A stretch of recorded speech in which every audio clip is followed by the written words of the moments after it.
महिलाओं की बात हो रही है। जो वृद्ध महिलाएं हैं, जो निशक्त महिलाएं हैं, जो गरीब महिलाएं हैं, जो वंचित महिलाएं हैं, जो सभी प्रकार की सुविधाओं से वंचित है, आज वो लोग पटना पे प्रदर्शन कर रही हैं।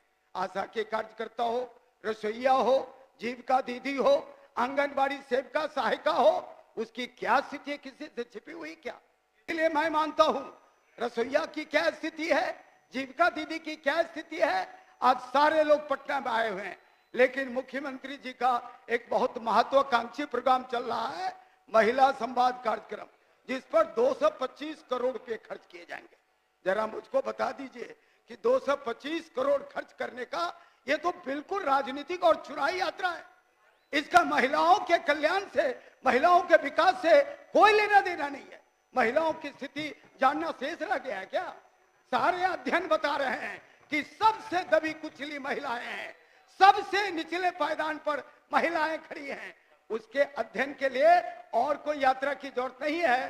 पर्याप्त साक्ष्य, पर्याप्त अध्ययन हमारे पास मौजूद है, जिनको सदस्य श्री भरत भूषण मंडल जी अपना पक्ष रखें।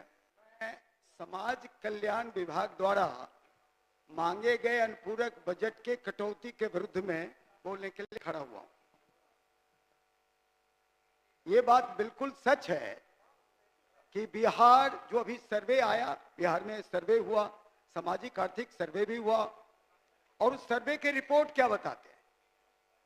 वो सर्वे का रिपोर्ट बताता है कि बिहार देश के सबसे पिछड़े राज्यों में शुमार है, सबसे बैकवर्ड स्टेट है इन एवरी पैरामीटर, सभी मानकों पर, चाहे रोजगार सृजन से जुड़ा मामला हो, आय का मामला हो, इनकम का मामला हो, गरीबी उन्मूलन का सवाल हो, कुपोषण झेल रहे बच्चों को अधिक सुविधा देने का मसला हो, सामाजिक सुरक्षा पेंशन के दायरे में आने वाली जितनी भी योजना हो, सभी मामलों में बिहार देश का सबसे पिछड़ा प्रांत है।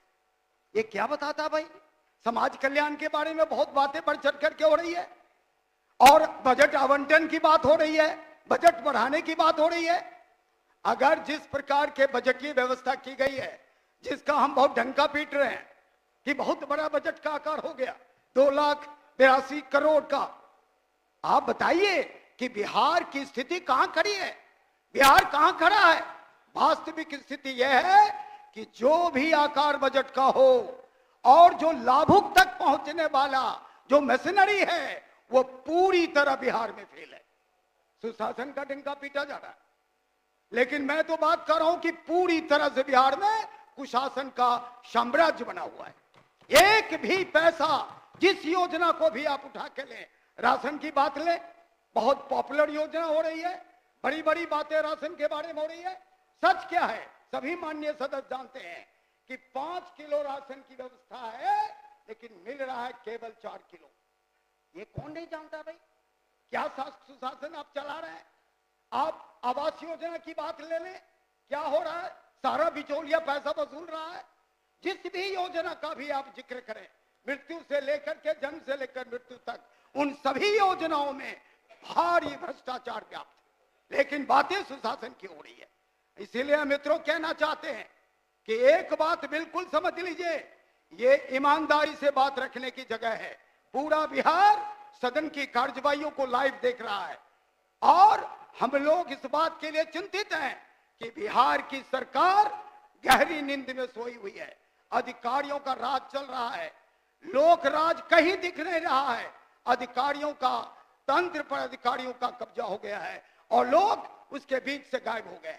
इसीलिए ये बहुत ही चिंताजनक बिहार की स्थिति है। हम ये जानना चाहते हैं, एक दूसरी बात भी हो रही है, महिलाओं की बात हो रही है। जो वृद्ध महिलाएं हैं, जो निशक्त महिलाएं हैं, जो गरीब महिलाएं हैं, जो वंचित महिलाएं हैं, जो सभी प्रकार की सुविधाओं से वंचित है, आज वो लोग पटना पे प्रदर्शन कर रही हैं। आशा के कार्यकर्ता हो, रसोईया हो, जीविका दीदी हो, आंगनबाड़ी सेविका सहायिका हो, उसकी क्या स्थिति है? किसी से छिपी हुई क्या? पेंशन, हाँ, आप हमको बताइए, आप बीच में बाधा मत करिए, आप शांत रहिए।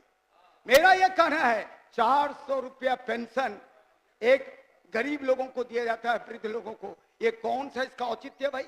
जो महंगाई का आलम है, 400 रुपया का क्या महत्व है? इसीलिए मैं मानता हूं रसोईया की क्या स्थिति है, जीविका दीदी की क्या स्थिति है। आज सारे लोग पटना में आए हुए हैं, लेकिन मुख्यमंत्री जी का एक बहुत महत्वाकांक्षी प्रोग्राम चल रहा है, महिला संवाद कार्यक्रम, जिस पर 225 करोड़ रुपए खर्च किए जाएंगे। जरा मुझको बता दीजिए कि 225 करोड़ खर्च करने का ये तो बिल्कुल राजनीतिक और चुनावी यात्रा है। इसका महिलाओं के कल्याण से, महिलाओं के विकास से कोई लेना देना नहीं है। महिलाओं की स्थिति जानना शेष रह गया है क्या? सारे अध्ययन बता रहे हैं कि सबसे दबी कुचली महिलाएं हैं, सबसे निचले पायदान पर महिलाएं खड़ी हैं। उसके अध्ययन के लिए और कोई यात्रा की जरूरत नहीं है। पर्याप्त साक्ष्य, पर्याप्त अध्ययन हमारे पास मौजूद है, जिनका उपयोग करके उनकी बेहतरी के लिए हम काम कर सकते हैं।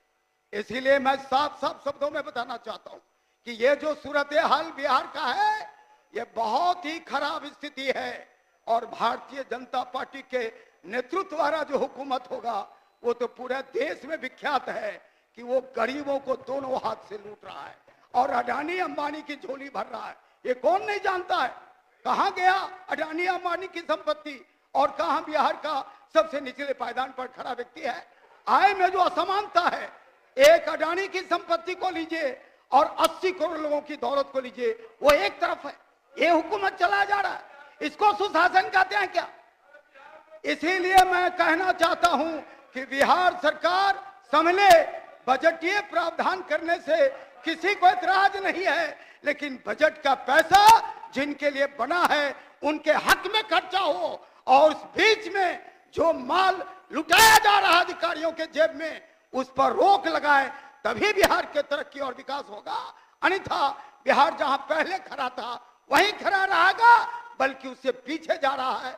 हमारे एक माननीय मित्र ने बिल्कुल ठीक कहा, देश की आर्थिक प्रगति की चर्चा बहुत गर्मजोशी से हो रहा है, आर्थिक प्रगति का डंका पीट रहा है, और 80 करोड़ लोगों को खाने के लिए नहीं मिल रहा है, वो राशन पर निर्भर है। ये कैसी देश की प्रगति हो रही भाई, जिसका डंका पीटा जा रहा है? इसीलिए इन तमाम विषयों पर मैं साफ साफ कहना चाहता हूं कि मुख्यमंत्री नीतीश कुमार जी नींद से जागिए और बिहार की गरीब जनता की सुधि लीजिए, तभी जाके बिहार का विकास होगा। अन्यथा बिहार लगातार पीछे रहेगा। इन्हीं चंद बातों के साथ मैं अपनी बात खत्म करता हूं।